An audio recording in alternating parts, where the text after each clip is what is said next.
ഒരു 20 കൊല്ലം ക്ഷേത്രത്തിൽ മേൽശാന്തി പൂജ കഴിച്ചു വന്നിരുന്നു.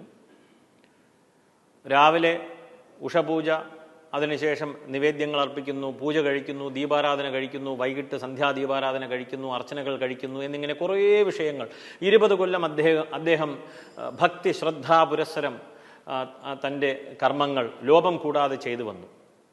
അദ്ദേഹത്തിന് ഒരു ശ്വാസകോശ രോഗം പിടിപെട്ടു.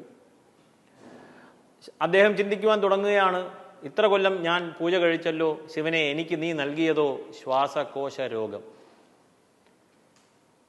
ഇതെങ്ങനെ, എവിടെ നിന്നാണ് ഇതിൻ്റെ തുടക്കം? നമ്മളിൽ നിന്നാണ്. സാധാരണക്കാർ ക്ഷേത്രത്തിലേക്ക് പോകുമ്പോൾ ക്ഷേത്രങ്ങളുടെ അടുത്തുള്ള കടയിൽ നിന്നും വാങ്ങിച്ച് വിളക്കെണ്ണ, പൂജാ എണ്ണ, ദീപാരാധന എണ്ണ, ലക്ഷ്മി എണ്ണ, കുബേര എണ്ണ എന്ന പല രൂപത്തിൽ, ആളൊന്നു തന്നെയാണ്, വ്യാജൻ ഒന്ന് തന്നെയാണ്, പല പേരുകളിൽ പ്രത്യക്ഷപ്പെട്ടു. അങ്ങനെ തുച്ഛമായ വിലയ്ക്ക് കൂടുതൽ എണ്ണകൾ കൂടുതൽ ക്വാണ്ടിറ്റിയിൽ വാങ്ങി നൽകി. മേൽശാന്തി ഉണ്ടോ അറിയുന്നു, അദ്ദേഹം നല്ലെണ്ണയുടെ കളറിലാണ് ഇതെല്ലാം. നല്ല എണ്ണ, നല്ലെണ്ണയാണേ, അതാണല്ലോ നമുക്ക് ഉപയോഗിക്കേണ്ടത്. പക്ഷെ ആ കളറിലിരിക്കുന്നു.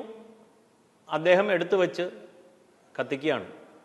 ഇത്രയും എണ്ണയുണ്ടല്ലോ, എന്നാൽ പിന്നെ തൂക്കുവിളക്ക്, നിലവിളക്ക്, കവലവിളക്ക് എല്ലാം കൂടി കത്തിച്ച് നടയടച്ച് അകത്തിരുന്ന് ഇങ്ങനെ അഷ്ടോത്തരം, അർച്ചന, പുഷ്പാഞ്ജലികൾ കഴിപ്പിച്ച് ഒരു അരമണിക്കൂർ അതിനകത്ത് ഇരിക്കുകയാണ്, അതിനകത്ത് ശ്വസിക്കുകയാണ്. ശ്രീകോവിലിൽ വേറെ ജന്നാലയില്ല, പുറത്തു പോകാനായിട്ട് വേറെ സംവിധാനങ്ങളില്ല, പൂർണ്ണമായിട്ടും അടഞ്ഞു കിടക്കുകയാണ്. ഇദ്ദേഹം സുഖമായിട്ട് ഇതിങ്ങനെ വലിച്ചു കയറ്റി 20 കൊല്ലം. ഒന്ന് ചിന്തിക്കുക, ഇതിൽ നിന്ന് വരുന്ന പുക ശ്വസിച്ച് അദ്ദേഹത്തിന് എന്താണ് ലഭിച്ചത്? ശ്വാസകോശ രോഗം.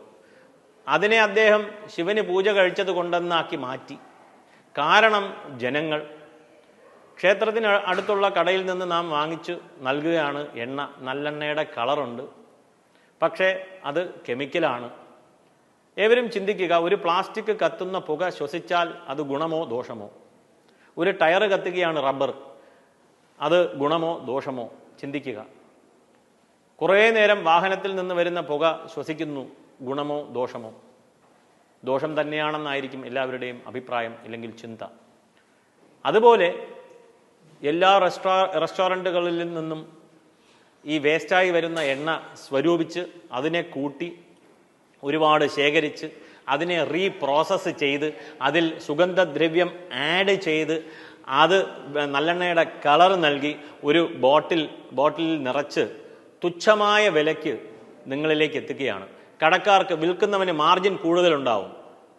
അദ്ദേഹമുണ്ടോ അറിയുന്നു, ചിലപ്പോൾ പറയാൻ പറ്റില്ല. അദ്ദേഹം വിചാരിക്കും ഇതാണ് നല്ല എണ്ണ, ഇത് പൂജയ്ക്ക് വേണ്ടിയിട്ടുള്ളതാണ്, പൂജ എണ്ണ എന്ന് പേരുണ്ടല്ലോ, ഇല്ലെങ്കിൽ കുബേര എണ്ണ എന്ന് പേരുണ്ടല്ലോ, മഹാലക്ഷ്മി എണ്ണ എന്ന് പേരുണ്ടല്ലോ. ഇതൊക്കെ ചിന്തിച്ച് അദ്ദേഹം നൽകുകയാണ്. ഇത് അങ്ങ് വിറ്റഴിക്കുവാൻ തുടങ്ങുകയാണ്. മാർജിനുമുണ്ട്. അപ്പോൾ പല കാരണങ്ങളുണ്ട്. ചിലപ്പോൾ അദ്ദേഹം നല്ല ഒരു ചിന്തയോട് കൂടിയായിരിക്കും ഇതാവണം ദേവന് നൽകേണ്ടത്. വിളക്കെണ്ണ, വിളക്ക് ആട്ടിയെടുത്ത എണ്ണ. വിളക്ക് ആട്ടിയാൽ എണ്ണ കിട്ടുമോ? ഇതുപോലും നമ്മൾ ചിന്തിക്കുന്നില്ല. ഒരു സാധാരണക്കാരൻ. അപ്പം എവിടെ വന്നു ഇത് നിൽക്കുന്നു എന്ന് ഏവരും ചിന്തിക്കുക. ഇത് നാം നൽകുന്ന വെറും 100 ml എണ്ണയിൽ ഒതുങ്ങുന്നില്ല. ഇത് 1 ലക്ഷം പേര് ആവർത്തിക്കുകയാണ്, 2 ലക്ഷം പേര് ആവർത്തിക്കുകയാണ്. അപ്പോൾ ഒരാൾ തെറ്റ് ചെയ്യുമ്പോൾ ഒന്നിൽ നിന്ന് 10, 100, 1000 ലക്ഷമായി ഇക്കണ്ട ക്ഷേത്രങ്ങളിലെല്ലാം തന്നെ ഒരു വിളക്കല്ല കത്തുന്നത്, ആയിരക്കണക്കിന് വിളക്കാണ് കത്തുന്നത്. അപ്പം ആ പ്രദേശം മുഴുവനും മലിനീകരണപ്പെട്ടുകൊണ്ടിരിക്കുകയാണ്. എന്നിട്ട് നാം നല്ല പ്രാണവായു ലഭിക്കുവാനായി ക്ഷേത്രത്തിൽ പോവുകയാണ്. ഇനി ഏവർക്കും കാര്യം പിടികിട്ടി എന്ന് പിടികിട്ടി കാണും എന്ന് വിചാരിക്കുകയാണ്. ദയവ് ചെയ്ത് ക്ഷേത്രത്തിലേക്ക് നല്ലെണ്ണ, ശുദ്ധമായ നല്ലെണ്ണ, ഇനിയിപ്പം ലഭിക്കുന്നതിൽ ശുദ്ധമായ നല്ലെണ്ണ വാങ്ങിച്ച് നൽകുവാനായിട്ട് അഭ്യർത്ഥിക്കുകയാണ്. നല്ല എണ്ണ, പേരിൽ തന്നെയുണ്ട് നല്ലെണ്ണ. നെയ്യായാലും കുഴപ്പമില്ല.